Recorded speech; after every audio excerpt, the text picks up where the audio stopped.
Here's the issue, though, because we had Ron Perlman, he's the celebrity who played Hellboy, come out recently and say Republican states should leave and we should leave. And this discussion about national divorce has been on for a long time. But what people don't understand is that's exactly what happened in the first Civil War.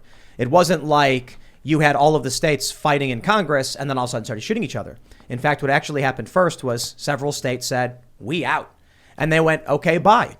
And then I actually pulled it up from the Library of Congress. In January of 1861, you had 11 states seceding to form the Confederacy. And Lincoln hadn't even been inaugurated until March. Yeah. It wasn't until the South started seizing forts that the North said, hey, you can't do this. So what would happen in the event of a national divorce? Sure, California, Illinois, New York might be like, we're going to Canada or something. But then all of a sudden you're going to have one state's got a nuclear arsenal. And they're going to say, we're the true government of the United States of America, and those nukes belong to us. And then one of these states, is whichever faction is in control of D.C. or whatever, they're going to say, no, it's ours. You can't take it. And we're going to then, relocate these weapons. And that's basically what happened with Fort Sumter. Let me give two examples of successful secession in history that everybody knows about and everybody forgets about. Mm-hmm. And one's very specific to your case. Ukraine used to be part of the Soviet Union, and they left. There were a lot of those. Well, the Soviet Union collapsed. So did it? Wouldn't the Soviet Union call it a collapse if America sort of fragmented? They would look at us and say, your federal government got so unwieldy. That's true. You overextended your Federal Reserve and your army, and you collapsed under your own weight, and now you're separate states. That's true. Okay, so it's been done there, but it's also been done in the United States. There's one example, and I was born in the state that seceded that nobody talks about, and it successfully seceded, West Virginia. June of 1861, residents of the western counties of Virginia did not wish to secede along with the rest of the state. This section of Virginia was admitted into the Union as a state of West Virginia on June 20th, 1863. So they seceded from the Confederacy. Oh. Mm-hmm. But to do so, they had to split a state in half. And it's been totally accepted. We go on with life as if it's normal that a state just said, we're going to separate. They didn't go back together when Virginia came back into the Union. So a state has seceded from a state. It's happened. What about North and South Carolina, North and South Dakota? Were they once Dakota and Carolina? No. Yeah, I think they were always maybe as territories for a brief moment. Gotcha. But I think it's naive to believe that the United States is always going to exist in these perfect 50 states under this, under the federal government that keeps expanding and expanding and expanding. And I think it's irrational for people to think that Americans are just going to sit idly by while our federal government completely becomes tyrannical and out of control, like we've watched it do over the past year. And no one wants violence. And I'll say again, I'm completely against the Civil War, even though the media tries to say I say things like that. I never do. But I do truly believe that if this becomes such a broken nation and we have one party that is trying to rule over, like the Democrats are trying to rule over Republicans, to the point where they are deciding what opinion we are allowed to say, whether we can stay on social media or we have to leave because we're spreading what they claim is misinformation. If they get to a point where they're saying we're going to control your what you're allowed to do with your body and what you have to have injected into your body and you have no choice or say, they're coming to the point where they're saying this is what your children have to be taught, and parents, you have no input or say, and your children essentially belong to the state, like some people are actually saying out loud, and that's happening in the state of California and elsewhere. When it gets to that point, you can't just accept or think that Americans are going to accept it. That is when it's okay to start saying, you know what, just like in a marriage, I don't like the way you're treating me. You either have to change. I'm asking you to change, which is what Republicans should be saying to Democrats right now. Stop this behavior. You have to change. We all have to live here together. We should care about our country together. And if you're not, then we need to consider maybe we need to separate, and what does that look like? But if there's one thing I think we've learned, it's that the left absolutely believes it should rule over the right. Exactly. And that's just authoritarianism in general, this idea of a leftist, this weird authoritarian bent. Whatever the libertarian side of things are, the freedom, which includes a large faction of people, they're basically saying, leave me alone. I'll go do my thing. Leave me alone. But they're saying, no, I'm not going to leave you alone. You're going to do as you're told or else. Yeah. That doesn't sound like you can have a peaceful divorce. I mean, you've got a husband and a wife, and the wife's saying, I want to leave, and the husband's like, don't you dare or else. I mean, you're going to need more than just a court order. You're going to need police intervention and protections. So maybe, when you see people like Ron Perlman, when you see like John Podesta and Donna Brazile in that 2020 scenario they did with the Boston Globe reported on, where they advocated Western states secede from the Union if Donald Trump wins the election again. Yeah. Maybe they will be willing to say, fine, we're out. Right. But I will tell you what I love the most about this trope is that the city urban liberal types are convinced that they will flourish and the red states and Republicans will suffer. And I'm like, do you know how to take care of chickens, for instance? Where do you get your food from? Oh, your avocados from Mexico were shipped in to your in the middle of winter, and you're having strawberries and avocado. You have strawberry yogurt with your avocados. Yeah, okay. If you don't know how to grow your own food, if you don't know how to, and it's not even about growing your own food. We learned this lesson. We planted. You probably understand this. We planted all the tomatoes at once. And that's a big mistake. Right. You plant them 1 week at a time so that the tomatoes ripen not all at once. Otherwise, you're eating 50 tomatoes all at once. We didn't know that because we're a bunch of city folks who moved out to the middle of nowhere. But the people who live in these cities, they get their food shipped in. They do jobs like writing at BuzzFeed or working for bureaucratic firms or administrative firms or managerial firms.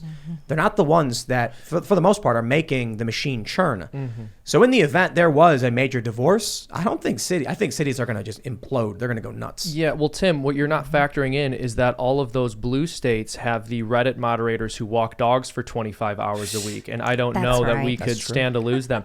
In all seriousness, one of the issues, and this isn't just a problem with national divorce or the union remaining together or whatever the alternative is here. It's just an issue of the philosophical differences between left and right here, at least as they exist today. It's not so much that right-leaning people are all saying, I want to mind my own business, I want you to mind your own business. There's certainly that faction on the right. But even the right-leaning people who would like to see stronger government action tend to be much more in favor of local solutions. Whereas with left-wing people, they feel this unquenchable desire to change things unbelievably far away from them that they have no business meddling in while problems fester all over their own community. And part of it is because I believe that those external problems are much more abstract, and these are people who aren't really interested in engaging with reality. And it feels really good to say, I'm going to affect change and make the world better without actually doing anything in your own local community. And so they end up voting for policies that will affect the way other people live their lives without making any personal sacrifices of their own.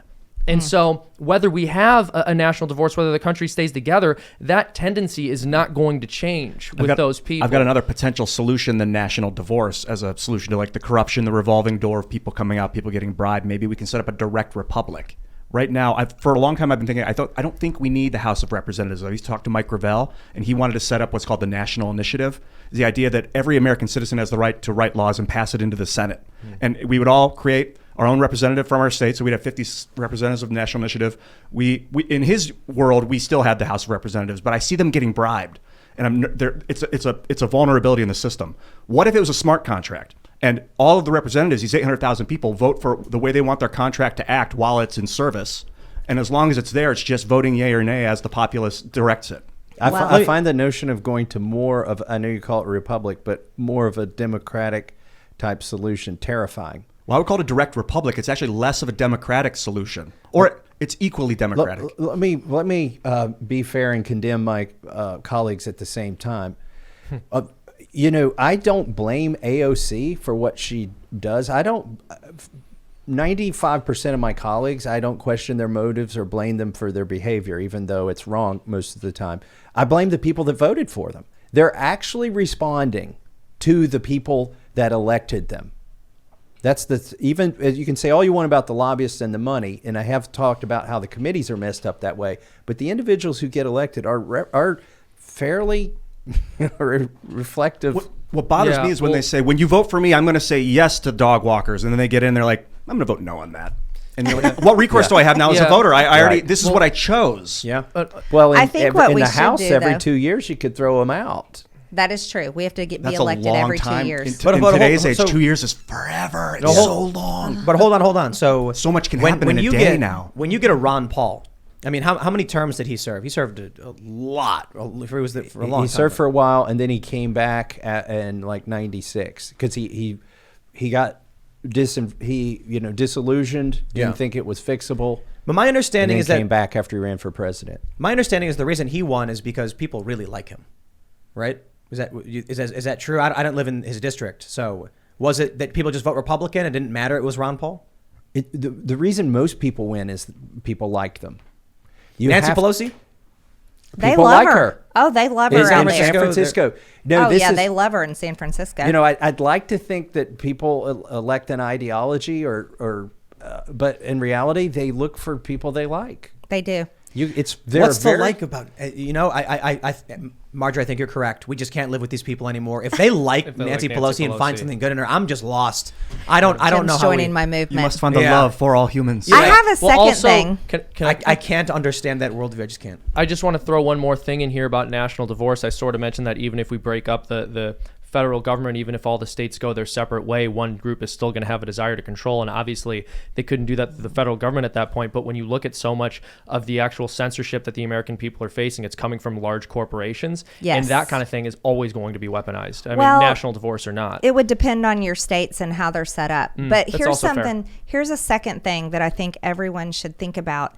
While we're fighting out our differences here in the United States and among one another as Americans, the biggest thing that upsets me is as Americans, we aren't coming together as a whole and saying we can put aside our petty differences and our opinions.